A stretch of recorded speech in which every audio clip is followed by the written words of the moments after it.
Kekeringan di Kabupaten Karawang, Indonesia menyisakan tanda tanya. Kenapa daerah ini kering padahal tidak begitu jauh dari sini ada waduk Jatiluhur yang berlimpah airnya. Mestinya Karawang tetap dapat air walaupun di musim kemarau. Reporter Tempo TV Rio Rizalino menelusuri sebab musabab kekeringan di Karawang.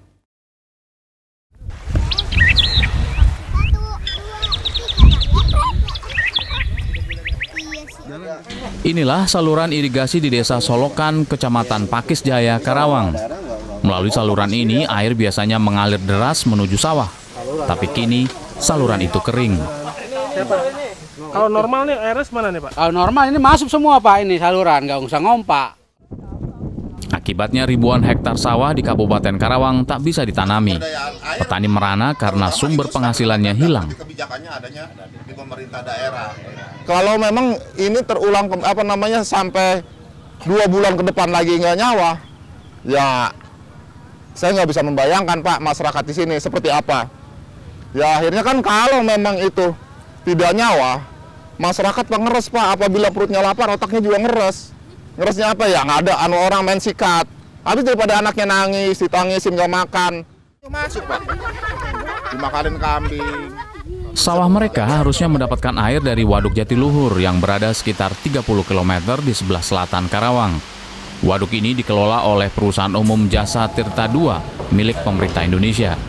Dari sini, air dialirkan ke seluruh daerah seperti Jakarta, Bekasi, Subang, dan Karawang.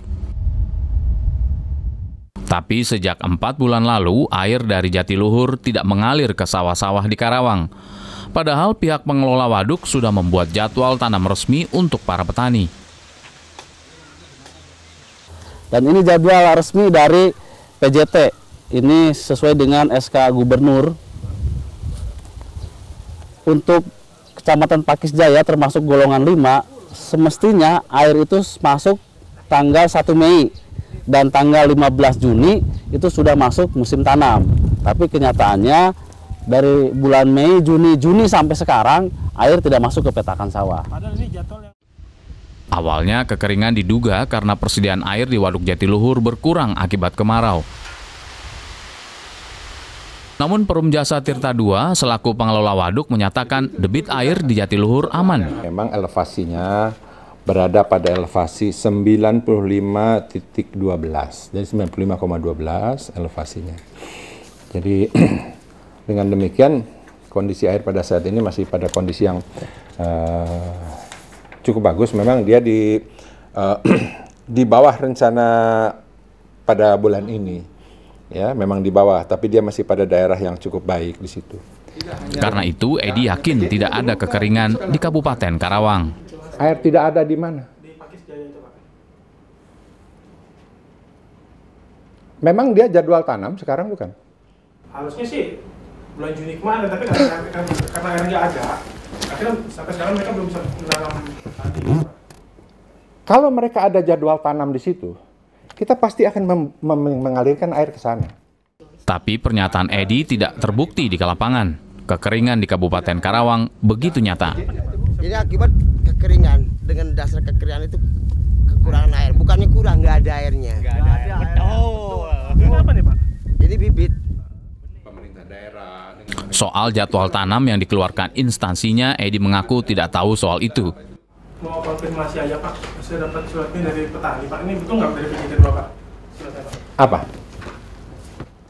Kalau surat dari PJT 2 atau apa itu tergantung dari sininya. Apakah ini siapa yang menandatangani di sini? Kalau memang ada ini seperti ini dari PJT 2, ya itu dari PJT 2. Itu rencana tanamnya betul nggak, Pak, dari PJT 2? Nggak ada paraknya, Pak. Sesuai SK Gubernur juga tuh. Nah ini ada keterangan kan SK Gubernur, ada di sini, ya kan? Iya. Menurut jadwal tanam itu, kalau untuk Pakis Jaya itu kan bulan Mei air harusnya sudah masuk, kan? Iya. Tapi petani situ mengaku dari bulan Mei itu air nggak ada, Pak. Dari bulan Mei. Oke, nanti saya cek lagi kalau seperti begitu. Setelah dicek, Perum Jasa Tirta II malah menyatakan kalau kekeringan di Desa Solokan, Karawang bukan tanggung jawab mereka. Aneh. Padahal Kecamatan Pakis Jaya masuk dalam jadwal tanam yang dibuat oleh Perum Jasa Tirta II.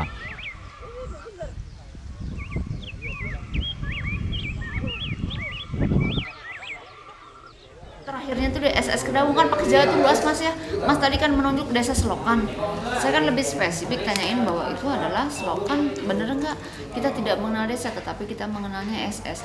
Kalau memang itu di luar SS Kedaung, ya berarti kan bukan target kita.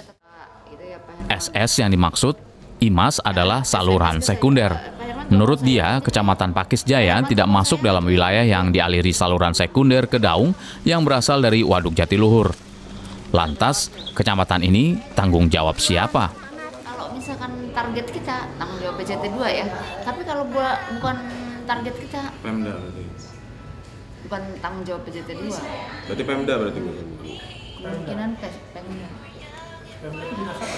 Kalau misalnya soal air. Dinas apa ya? PSDA kali ya? PSDA kali ya? Pengelolaan Sumber Daya Air. Dinas PSDA yang disebut IMAS adalah Dinas PSDA Provinsi Jawa Barat. Dinas ini hanya ada di tiap provinsi. Pemerintah yang seharusnya menjawab masalah kekeringan di Karawang malah saling lempar tanggung jawab. Kini petani di Karawang limbung, terancam mati di lumbung padi. Sakit banget.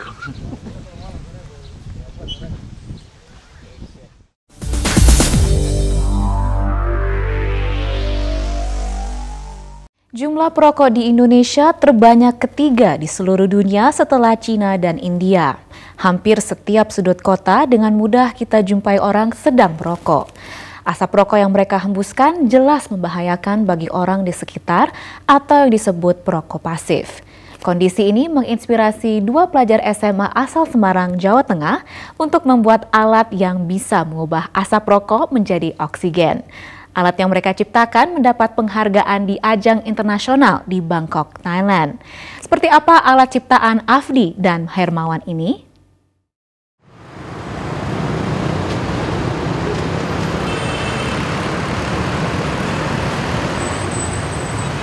Sejumlah gedung dan pusat perbelanjaan sudah banyak menyediakan ruang merokok. Tapi masih banyak saja perokok yang mengabaikan dan lebih memilih merokok di area umum. Asap yang dihasilkan ini jelas merugikan kesehatan orang-orang yang bukan perokok.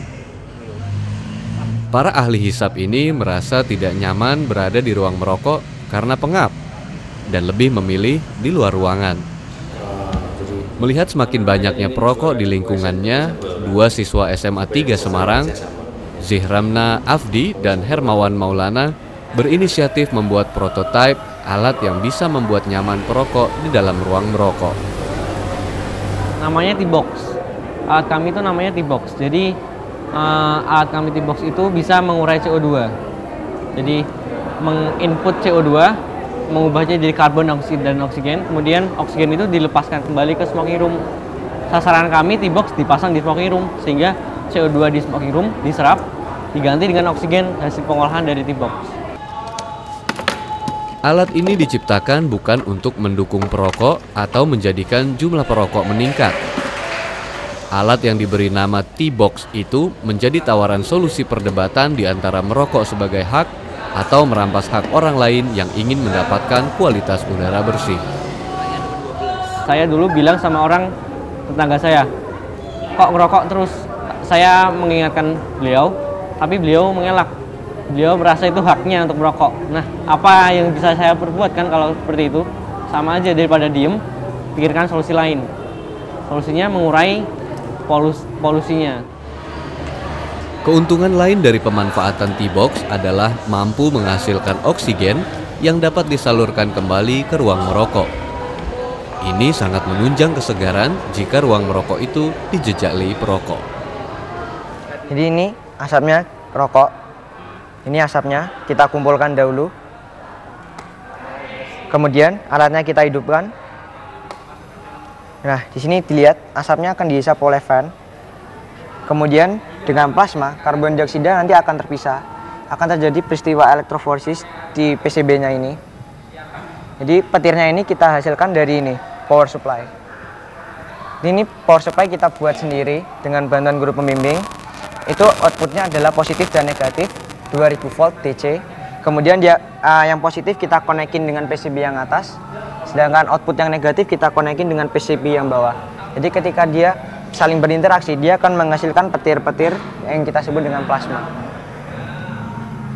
Yang atas ini tidak kelihatan petirnya, itu karena jarak antara positif dengan negatif itu agak terlalu jauh, sehingga petirnya hanya berada di sekitar sekrupnya. Jadi asapnya ngumpul di sini. Jadi ceritanya asapnya ini diserap di box yang bawah tadi, diuraikan, oksigen kan di outputnya. Jadi kan asapnya hilang, gantinya oksigen. Jadi ada sirkulasi udara baru. Itu akan memisah. Sejak Juni 2011, kedua remaja yang bersahabat sejak kelas 10 SMA itu memulai proyek alat pengisap asap rokok. Tidak sia-sia, alat yang diciptakan oleh Hermawan dan Afdi ini berhasil menyabet medali emas pada ajang International Exhibition for Young Investor atau IEYI 2012 di Bangkok. Keduanya berada di peringkat 11 dari 207 peserta untuk kategori climate change. Anak-anak ini melakukan penelitian ini tidak hanya ukurannya 1-2 bulan ya, anak itu mempersiapkan karya ini lebih dari 1 tahun ya. Jadi tentu saja dari sini kita bisa memahami ya, dia sosok anak yang tangguh ya, anak yang tidak mudah menyerah ya, dan mau bekerja keras. Kenapa saya ngomong anak-anak ini ya, anak yang tidak mudah menyerah? Sebelum dia melakukan penelitian ini ya, dia sudah sempat mengajukan 2 penelitian ya, kemudian yang diikut sertakan ke lomba, dan ternyata 2 penelitian tersebut belum bisa masuk. Tapi dia tidak menyerah dan akhirnya dia ciptakan penelitian yang ketiga ini, dan alhamdulillah bisa masuk. Meskipun masih prototipe, sudah mulai banyak investor yang ingin memiliki alat ini. Menindaklanjuti dari temuan alat ini ya, tapi kami siap mendukung ya hasil temuan dari anak-anak itu, penemuan itu ya, dan kalau memang nanti perlu dipatenkan ya kami dukung sepenuhnya sehingga menjadi penemuan yang iyalah bisa bernilai tambah.